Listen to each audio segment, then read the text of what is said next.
Well, Christy Shamblin, I appreciate you taking the time and joining me here on Washington Times Higher Ground. You and I have had a number of conversations and getting a chance to maybe even have a broader conversation today. I'm just honored that you would join me. Oh, thank you so much for having me. I appreciate it. You have been very vocal. You have spoken out. You have shared your daughter in law, Marine Sergeant Nicole Gee's story. And I ask you this every time. I want to start with it because I think this is incredibly important because her death in Afghanistan during the US pullout, it's something that has made a lot of headlines. But in that process, people don't always get to hear about who she was. And so I want to start there. Tell us a little bit about Nicole. Oh, thank you so much. Nicole Gee was a spectacular human being. She had a heart that was of gold. She truly believed in everybody else. She saw the best in you, and it was contagious. You couldn't be around her and not know that you could do more and better. And it wasn't, she had that way of inspiring people where it wasn't like it wasn't a competition. She wanted you to be the best version of yourself today. And whatever that looked like for you, she was encouraging. And she was just a wonderful, spectacular human being. And part of knowing that is knowing that she would do this again. And that's real hard to live with as her family, because she would do it again, and we have no doubt about that. And I think that's the spirit of all of our service members that's so important to remember. They would do it again for us. Talk a little bit about her mission, how she viewed, because what you just said, I think, is incredibly important to understanding her heart. How did she view that mission that she was on there in Afghanistan? She viewed it as a time to show her skills that she learned in the Marine Corps. When she learned that she had an opportunity to go, she volunteered. She was excited. She had such a heart to help people, and I think that a lot of our society misses that the Marine Corps is a humanitarian organization before they are a fighting organization. They are the finest fighting force in the world, but they mostly rescue the vulnerable from, natural disasters, from war-torn countries. And when she got to Afghanistan, I know she was shocked by the level of desperation that she was seeing, and it changed her. She worked almost 24 hours a day when she was there, because they knew, and as did all of her unit, because they knew that the last hope for these people was them, was getting through the gate and getting on one of those planes. And that's who she was in life too. In thinking about all of that and knowing that obviously, she was there and your family was very attuned to that. Obviously, your son, her husband being very attuned to what was happening there. The day of the attack, what was going through your heart and your mind as you were watching the headlines, learning what was happening there in Afghanistan? We were heartbroken when it first happened, not knowing it was Nicole, because we knew it was her service people. Some of our service members just died in the way that we were promised wasn't going to happen in this exit. And we were heartbroken. We didn't watch the news from the time we heard about, that there was a bombing.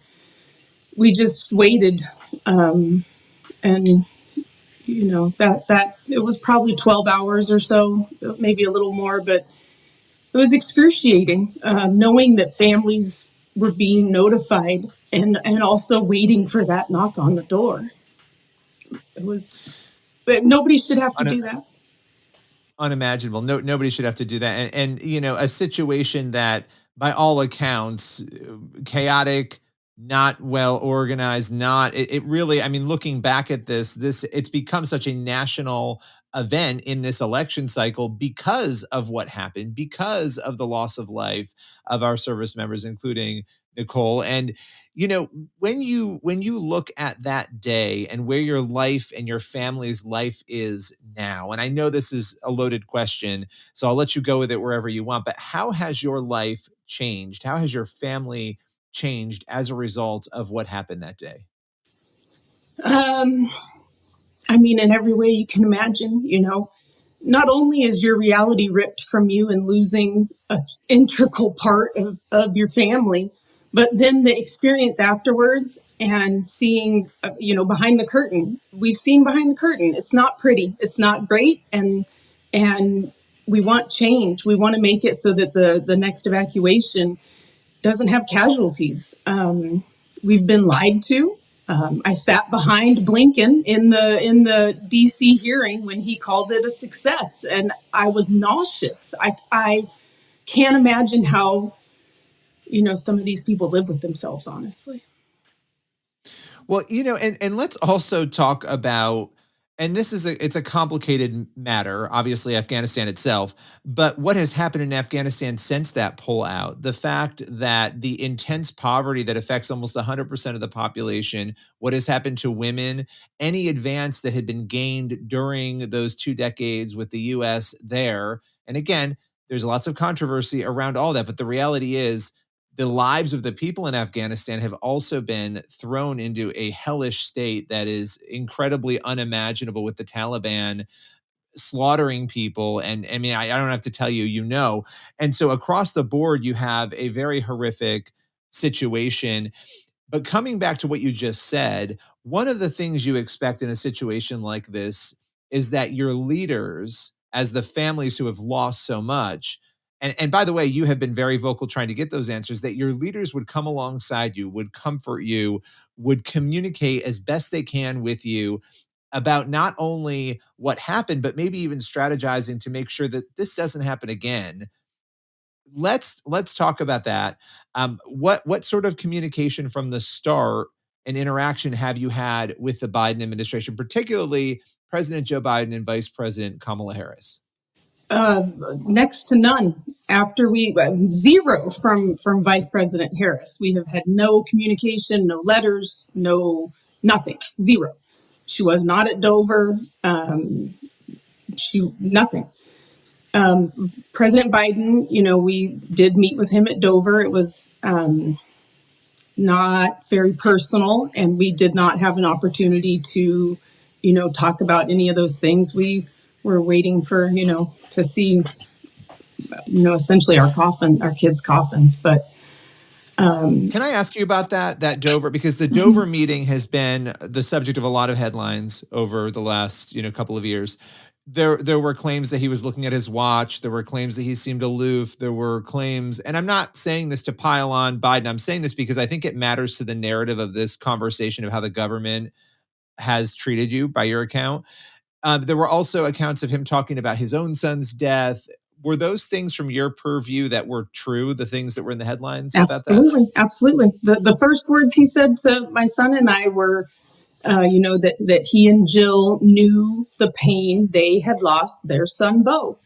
And I didn't know the story, of Bo and all of that. I went and looked it up afterwards, and I was shocked. But at the time, and this is part of seeing behind that curtain, I was shocked 3 years ago at the condition of President Biden, and that he,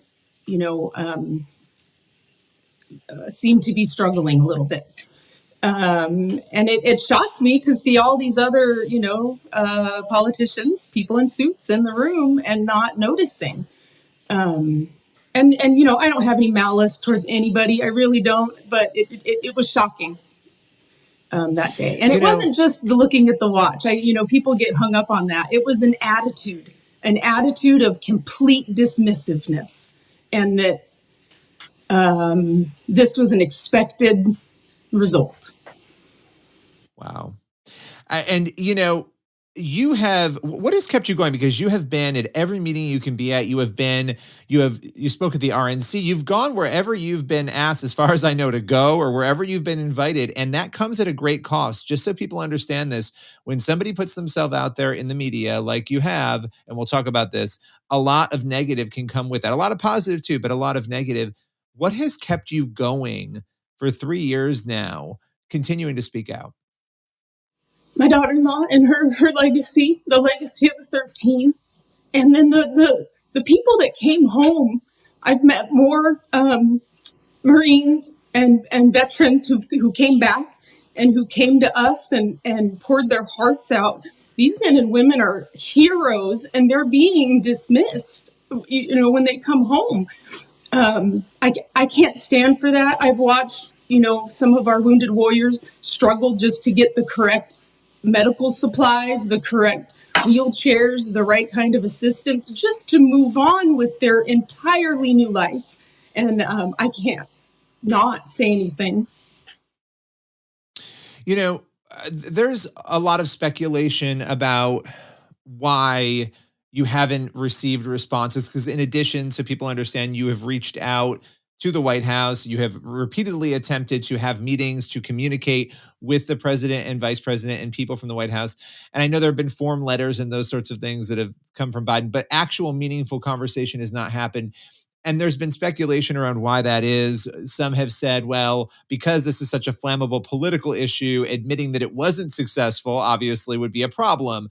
I can't read people's hearts. I don't know why people do or don't do what they do, but why do you think there has been such silence from them, particularly because, Vice President Harris has taken to social media recently, which we'll talk about, to comment about a recent event that you all held. So why do you think there's been silence? I truly believe that they dismiss our armed services members as disposable. And that's the only reason I can think of it. For a little bit, I thought maybe they're ashamed, like they feel bad. No, they don't. They truly believe that our armed service members sign their lives over and that they may or may not come home in a casket, and that is what they signed up for. And that's not what the armed services are for. We protect our own. Well, and you recently held an event, the families held an event at Arlington Cemetery, and this particular event was to commemorate their lives. It's something that annually has been happening now and will continue, I believe, to happen annually at the cemetery there. And, as far as I understand, former President Trump was invited also, and he actually showed up and went. Harris and Biden were purportedly also invited to this event, but Trump attended this event, and it became what was a solemn event became a huge news story with debate and chaos and all sorts of continuing, even as we are talking right now, headlines about this event. Take us through the event itself and what you saw and experienced there. Yeah, sure. The anniversary is always hard. It just is. There's no kind of predicting what you're going to feel that day or how it's going to be. But we have, as a group of 3 who are laid to rest at Arlington, Staff Sergeant Hoover, Nicole, and then Ryan Knaus. Those families were close. We're connected now. And every year we do a wreath-laying ceremony at the Tomb of the Unknown Soldier in honor of our loved one buried at the cemetery. This year, we did invite President Trump and Vice President Harris and President Biden. President Trump's team responded, and we coordinated with Arlington at length. Very specifics of the event down to, which car was going to be which direction and all that kind of stuff. The day of, we had it early so that we could have as few distractions or disruptions at Arlington for their normal operating procedures as possible. President Trump's team and his staff were respectful, and it was beautiful. It was a beautiful healing day for our families. We didn't see any altercation at the grave sites. We didn't hear any altercation. It was a short visit at the grave site. The Tomb of the Unknown Soldier took a bit of time. President Trump took the time to do all 3 ceremonies, which, it was hot. I was like, we did 1 ceremony, and I was like, man, that was a lot. And he's up there doing 3. He took time out of his schedule, and he did that. And then we all traveled down to Section 60 together. He had brought flowers to lay on each of the gravestones. And he did that, and he spoke with the families about our heroes. He made phone calls to family who weren't able to be there. And yeah, we took pictures with him at the graves. And, it's hard to explain that. And yeah, we're smiling. We don't have any other chance to smile with her anymore. So I understand that may be off-putting to some people, but it is our new life, and we would give it back too if we could. But it is what it is, and those pictures were for our families. We don't get part of what's so frustrating with President Biden and Vice President Harris, the administration, not acknowledging the problems here is that it's like silence for our kids, for our heroes. It's like a blackout. And that is very hurtful when they died for this country under the command of these people, of our leaders. So you're owed a response. You're owed a response. I think that is the thing that for me as a human being, pulling myself out of being a journalist or doing anything, work in media and getting to know you and hearing this story, anybody who has gone through what your family has and has had this, not just a loss, but a sacrifice of somebody's life for their country, they deserve a response from the leaders in particular who called those individuals into that service, right? So I think that it is troubling that there has not been that response for you at all. And then this event becomes a very big political, it's almost like a political bomb went off because the election is so soon. Vice President Harris posted a scathing message, just to give a little recap for those who don't know, on X, formerly known as Twitter, where she basically accused Trump of playing politics because the campaign recorded some video and photos as well at the event. And also, just frustration about that. Then the Army put out a statement chastising the Trump campaign for those photos and videos. What was your reaction to Harris and the Army and the statements that were put out against Trump over this event? I was hurt. It's hard not to take it personally. I know that that's not what was intended, but it's hard not to take it personally. I mean, there's, it's very painful not to take that personally. Yeah.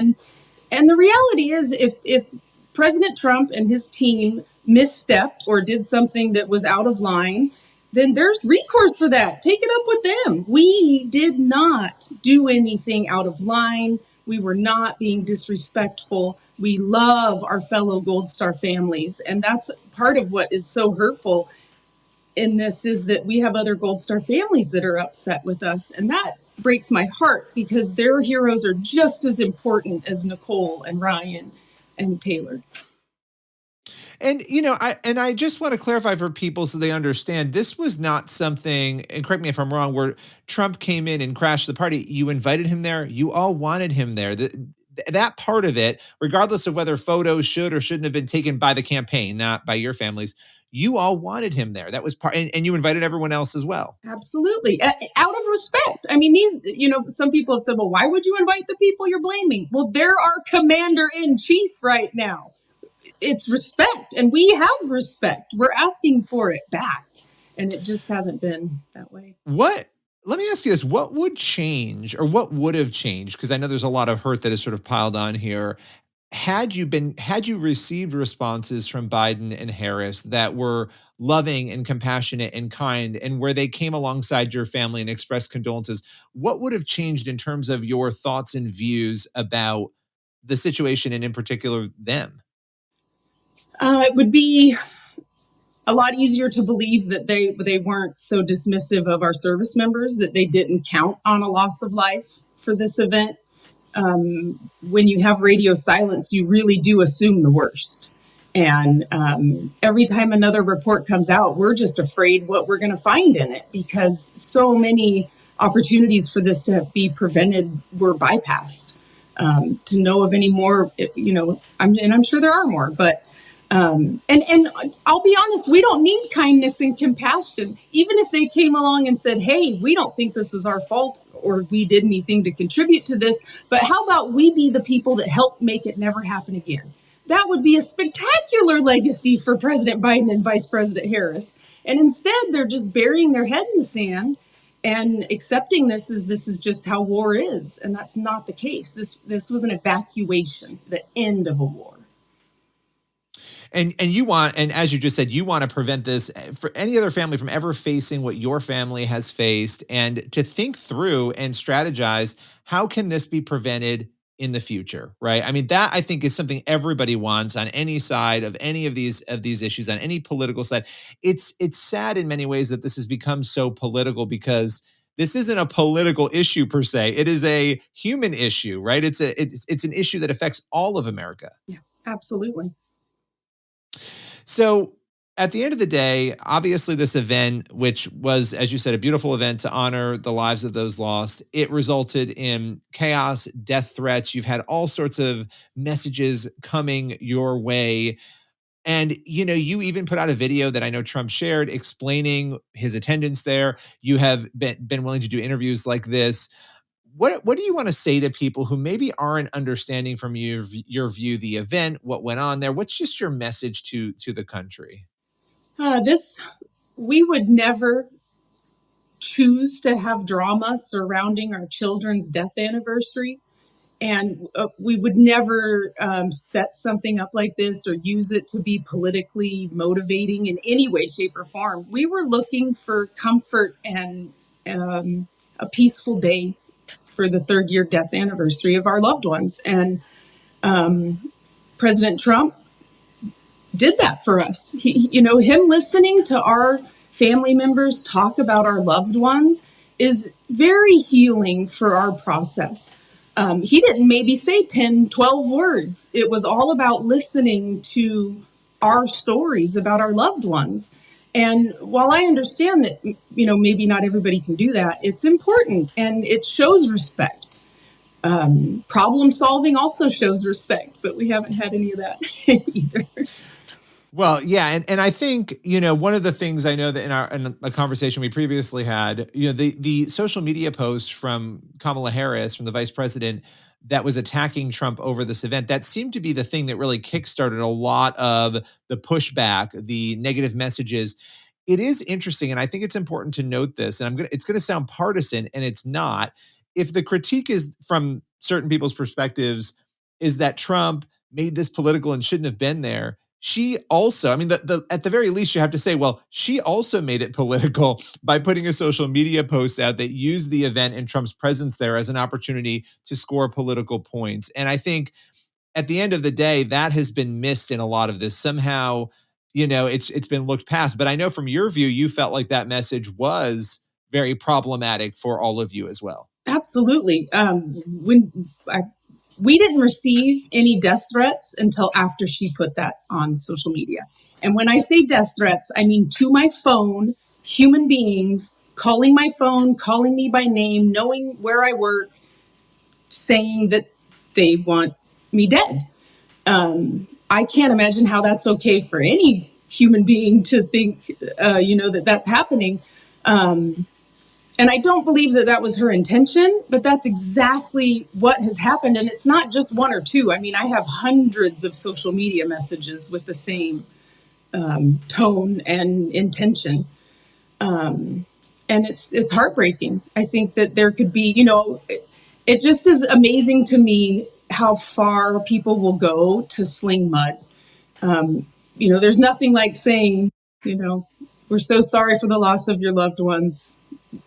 Please have peace today, but instead she catapulted this into a different level of political mudslinging. Well, and I'll add one more thing about the message, and then I'm going to ask you one final question. It's intriguing to me. The message was all about honoring, the military. That she would never not honor the military. She would never do what Trump had done here, and I think it's intriguing to write I mean, there are numerous paragraphs in this message. It's very long, and if you have the time to write a message about honoring the service members, I think the very least you can do is respond to the families who have been seeking a response for 3 years from you. So that struck me as odd in all of this. I'm sure it did you as well. But just as a final question, how can people out there who are faithful people pray for you and your family as you just continue to navigate loss and then deal with things like this. Thank you.